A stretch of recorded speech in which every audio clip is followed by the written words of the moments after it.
یعنی یہ کافروں سے 1000 گنا بدتر شخص ہے.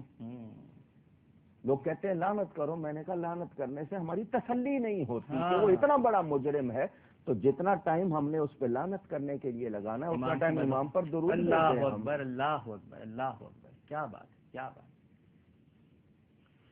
پھر مکہ مکرمہ پر حملہ، کعبے کا غلاف جلا، کعبے کی چھت جلی، اس میں اس دمبے کے سینگ تھے جو حضرت سیدنا اسماعیل علیہ السلام کے فدیے میں آیا تھا، وہ جلے. جس دن کعبے پر آگ لگی اسی دن یہ مرا، اور بہت موذی بیماری میں مرا. آج بھی اس کی قبر پر بھٹی لگی ہوئی ہے، آگ لگی ہوئی ہے، نام و نشان نہیں ہے. اچھا، میں تمام سامعین سے کہتا ہوں، آپ جس علاقے میں رہتے ہیں، میں آپ کو ایک چھوٹی سی دعوت دے رہا ہوں.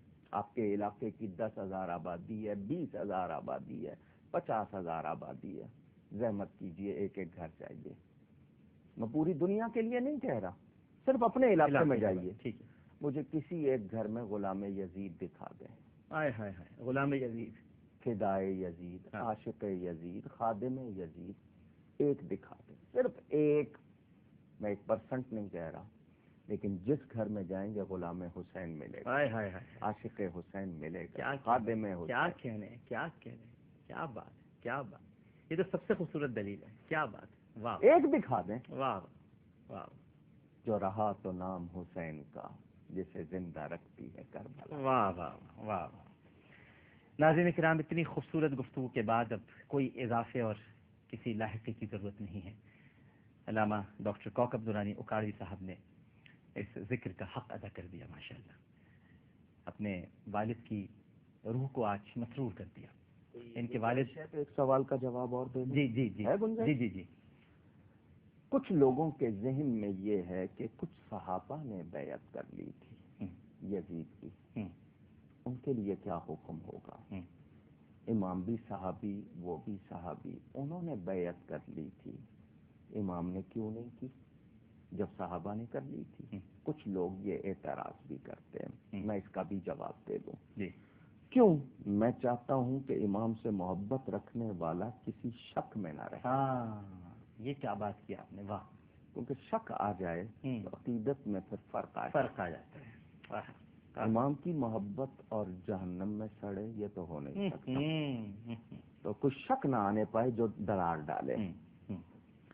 شریعت میں 2 اصول ہیں، ایک رخصت اور ایک عزیمت. مثلا کہیں پھنس گئے ہیں غیروں کے ہاتھ، غیروں سے مراد غیر مسلم بھی ہیں، بدعقیدہ بھی ہیں، اور جان کا مسئلہ آ گیا.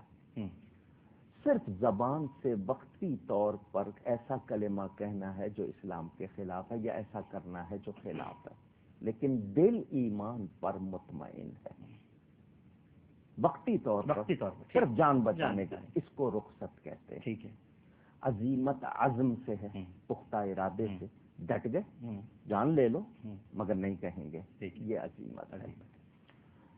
عمر زیادہ ہو جائے، جسم میں ناتوانی آ جائے، محسوس ہو کہ ہم اکیلے ہیں، قوت نہیں بن سکتے، تو عام آدمی اگر قبول کر لے تو لوگ کہیں گے کہ کیا کرتا یہ کیسے لڑتا، اس میں اتنی ہمت کہاں تھی.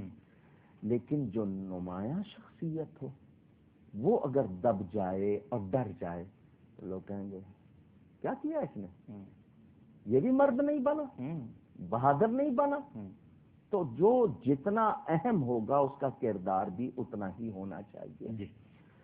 جن صحابہ نے بیعت کی انہوں نے رخصت پر عمل کیا، تقیہ نہیں تھا، رخصت تھی، شریعت کی اجازت ہے، قرآن میں بیان ہے اس کا. الا من اکرہ وقلبہ مطمئن بالایمان، قرآن میں بیان ہے.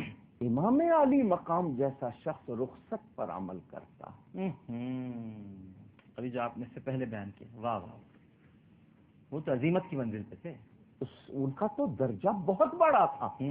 آج ماؤں کے لال کہتے جب نواسہ رسول نے کمزوری دکھائی ہم بہادری کیوں دکھائیں. آج یہ کہتے اگر ایسا، واہ واہ واہ واہ. انہوں نے ثابت کر دیا کہ میں کنبہ قربان ہوتے دیکھ لوں گا، امت قربان ہوتے نہیں دیکھے گا. ہائے ہائے، وہ خود گھوڑے سے گر گئے مگر گرتی ہوئی امت کو اٹھا گئے. سبحان اللہ سبحان اللہ. ان صحابہ پر الزام نہیں آیا. نہیں، وہ رخصت کی بات آ رہی. بالکل ٹھیک. ایک سوال یہ کیا جاتا ہے کہ صحابہ نے روکا امام کو کوفہ جانے سے. بالکل روکا، درست حوالہ ہے. مگر مجھے کوئی ایک کتاب دکھا دیں کہ کسی صحابی نے کہا ہو امام آپ کا موقف غلط. نہیں. ان کا کوفے والے بھروسے کے لائق نہیں ہیں. بالکل ٹھیک. امام نے اس کا انتظام کیا، اپنے بھائی کو مسلم بن عقیل. ٹھیک. اتمام حجت کیا. وہ ہم سے زیادہ دین کو جانتے جی تھے. جی جی جی. یہ جو آج کے اعتراض کرنے والے ہیں، ان کی بساط کیا ہے؟ اوقات کیا ہے جی؟ ان کی اوقات کیا ہے؟ صحیح بات. یہ اس پلید کے لیے تو اتنا کچھ کرتے ہیں، امام کے لیے نہیں جانتے کہ جو ان سے، بلکہ نبی پاک صلی اللہ علیہ وسلم کی یہ دعا، اے اللہ جو حسن حسین سے محبت رکھے تو اس سے محبت رکھ. سبحان اللہ سبحان اللہ سبحان اللہ سبحان اللہ. تو ناظرین کرام، میں عرض کر رہا تھا کہ آج کوکب نورانی اکاڑوی صاحب کے والد بھی بہشت کی فضاؤں میں بڑے مسرور ہوں گے، اور جس مقام پر اس وقت موجود ہیں، ہمیں یقین ہے کہ جیسا بھی فرمایا کہ امام حسن حسین سے محبت کرنے والے سے اللہ بھی محبت رکھتا ہے. تو یہ گھرانہ جو کوکب نورانی اکاڑوی صاحب کا ہے، یہ انہی سے محبت کرتا ہے. تو جب وہ محبت کرتے ہیں تو پھر اللہ سبحانہ و تعالیٰ بھی ان سے محبت کرتا ہے. تو آج اپنے صاحبزادے کی یہ گفتگو ناظرین کرام یقیناً شفیع اکاڑوی صاحب کے لیے ایک فخر کا باعث ہے. جس عقیدت کے ساتھ، جس محبت کے ساتھ علامہ کوکب نورانی اکاڑوی صاحب نے اس واقع کربلا کے ان پہلوؤں کو اجاگر کیا ہے، قسطنطنیہ کی حدیث سے متعلق، اور اس کے ساتھ ساتھ کہ حق پر تھے تو مدد کیوں نہیں ہوئی، جنگ کربلا کا اتنا ذکر کیوں ہوتا ہے. یہ بڑے اہم سوالات تھے جو میں آپ ہی سے کرنا چاہتا تھا. میں بہت شکر گزار ہوں علامہ صاحب آپ کا. بہت شکریہ. مجھ سے گفتگو میں کہیں کوئی غلطی ہوئی ہو، اللہ کی بارگاہ میں توبہ کرتا ہوں. سچی بات یہ ہے، ہم لوگ بہت چھوٹے لوگ ہیں، وہ ہستیاں بہت بڑی ہیں. اللہ یہ اللہ کا شکر ہے کہ اس نے ہمیں ان کی محبت دی ہے. ہم اس پر جتنا شکر کریں کم ہے. اور وہ تمام لوگ جو امام پاک اور آپ کے رفقا سے، اہل بیت نبوت سے، صحابہ سے محبت رکھتے ہیں، وہ کسی شک میں نہ رہیں، یقین کی منزل میں آئیں.